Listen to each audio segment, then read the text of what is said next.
লক্ষ্মীপুরের রামগঞ্জে মোটরসাইকেল ও সিএনজির মুখোমুখি সংঘর্ষে নিহত দুই যুবক হৃদয় হোসেন ও নাজমুল হাসানের নামাজে জানাজা সম্পন্ন হয়েছে।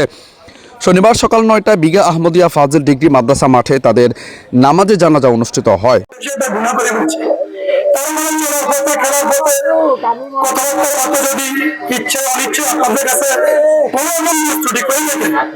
আমি আপনাদের কাছে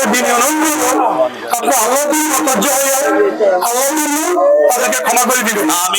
জানাজায় এলাকাবাসী, স্বজন ও বিভিন্ন শ্রেণী পেশার বহু মানুষ অংশ নেন। গত শুক্রবার বিকেলে উপজেলার খলিপার দরজা ও কাটাখালী এলাকায় রামগঞ্জ হাজীগঞ্জ সড়কে এই দুর্ঘটনা ঘটে। মোটরসাইকেল ও সিএনজির মুখোমুখি সংঘর্ষে ঘটনাস্থলেই হৃদয় মারা যায়। গুরুতর আহত অবস্থায় নাজমুলকে উপজেলা স্বাস্থ্য কমপ্লেক্সে হয়ে ঢাকায় নেওয়ার পথে তিনিও মারা যান। হৃদয় হচ্ছে আমাদের শাহজাহান ছেলে, আর নাজমুল হচ্ছে শফিক ভাইয়ের ছেলে, কিন্তু কবির ভাইয়ের কাছে ছিল দীর্ঘদিন আমাদের বাজারে আমাদের সাথে। এই পরিবার, দুজনের পরিবারের পক্ষ থেকে আমি কথা বলতেছি যে নাজমুল একটা ইলেকট্রিক দোকানে ছিল, লেনদেন থাকতে পারে, বানাদারা থাকতে পারে, ছোট মানুষ, আপনাদেরকে অনেক সময় গরম বলছে, নরম বলছে, আপনারা ক্ষমা সুন্দর দৃষ্টিতে দেখবেন।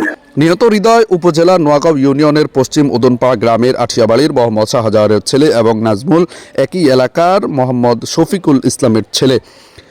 উপজেলা স্বাস্থ্য ও পরিবার পরিকল্পনা কর্মকর্তা আনোয়ার হোসেন জানান, একজনকে মৃত ও আরেকজনকে আহত অবস্থায় হাসপাতালে আনা হয়েছিল। পরে আহত যুবক ঢাকায় নেওয়ার পথে মৃত্যুবরণ করেন।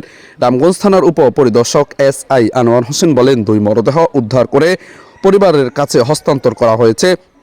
সিএনজি চালক দুর্ঘটনার পরপরই পালিয়ে যায়। নিহত পরিবারের সিদ্ধান্ত অনুযায়ী পরবর্তীতে আইনানুগ ব্যবস্থা গ্রহণ করা হবে।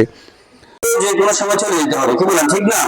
এই জন্য যাওয়ার আগে আমরা মৃত্যু প্রস্তুতি গ্রহণ করি, আল্লাহকে স্মরণ করি, ৫ ওয়াক্ত নামাজ আদায় করি।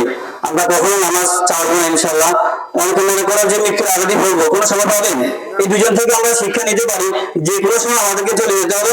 এই জন্য আমরা ৫ ওয়াক্ত নামাজ আদায় করবো। সবাই কথা বলতে পারবো ইনশাআল্লাহ। দুই যুবকের অসময়ে মৃত্যুতে এলাকায় শোকের ছায়া নেমে এসেছে এবং তাদের দুজনকে পারিবারিক কবরস্থানে দাফন করা হয়। এটা আমাদের জীবনের জন্য সবচেয়ে বড় শিক্ষা। আমরা আমাদের জীবনকে এমন ভাবে গঠন করব, যেমন কবি বলেছে, এসেছিলে যখন তুমি হবে, হেসেছিল সবে, কেঁদেছিল তুমি, হেসেছিল সবে, এমন জীবন তুমি করিয়ে গঠন, মরিলে হাসিবে তুমি, কাঁদিবে ডুবো। তো আমি শেষ কথা এটাই বলতে চাই, আল্লাহ পাক রব্বুল আলামিন আমাদেরকে এমন জীবন গঠন করার তৌফিক দান করুন, যেন আমার মৃত্যুতে আমি যেন হাসতে পারি, সারা জীবন, সারা দুনিয়ার সব মানুষ যেন কাঁদে। তো মৃত ব্যক্তিদের ব্যাপারে আমি এতটুকু